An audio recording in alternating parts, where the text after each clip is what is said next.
चिंता नाही। यावेळेस अपक्षांचा जास्त फायदा मिळेल असं वाटतं? हे बघा, प्रश्न असा की आमदाराला आपण तो फुटेल, पैसे घेईल अशा प्रकारचं अशी भावना व्यक्त करणं हे पण चुकीचं आहे। शिक्षक परिषदेनंतरची ही महत्त्वाची लढाई आहे आणि यानंतर विधानसभेच्या निवडणुकीला, त्यामुळे नेमका गेम कोणाचा होईल यावेळेस? नाही बघा, प्रश्न असा आहे की ज्यांनी वर्किंग केले असेल त्या लोकांना यश मिळणार आहे।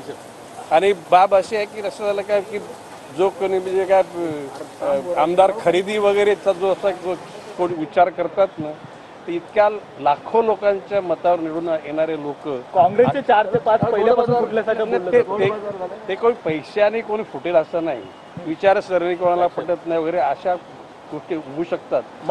आपण आगामी विधानसभा डोळ्यासमोर ठेवून खरं तर म्हणायचं ज्या पद्धतीनं पंचतारांकित कल्चर जे सुरू झालेलं आहे किंवा मोठा खर्च आणि या सगळ्या गोष्टी कसं पाहताना आपलं व्यक्तिगत मत आहे? बाब अशी आहे की आता कधी कालाची गरज आहे। लक्षात आलं की आता आमदार निवास अस्तित्वात नाही आणि म्हणून सर्व आमदारांना हॉटेल करता दर मासिक पैसे मिळतात। आता त्याचबरोबर पक्षाने सगळ्यांना एकत्र ठेवण्यासाठी एखाद्या हॉटेलमध्ये व्यवस्था केली तर तो काय शोक किंवा म्हणजे त्याला काय ऐश्वर्य दाखवण्याचा प्रकार नाही, ती गरज झाली।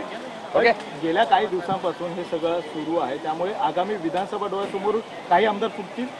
हे बघा, प्रश्न असं की ज्यांना क्रॉस वोटिंग करायची ते काय कोणाच्या पैशाच्या कोणाच्या दबावाखाली क्रॉस वोटिंग करणार नाहीत। एखादी विचारसरणी कोणाला पटत असेल तर क्रॉस वोटिंग करतील।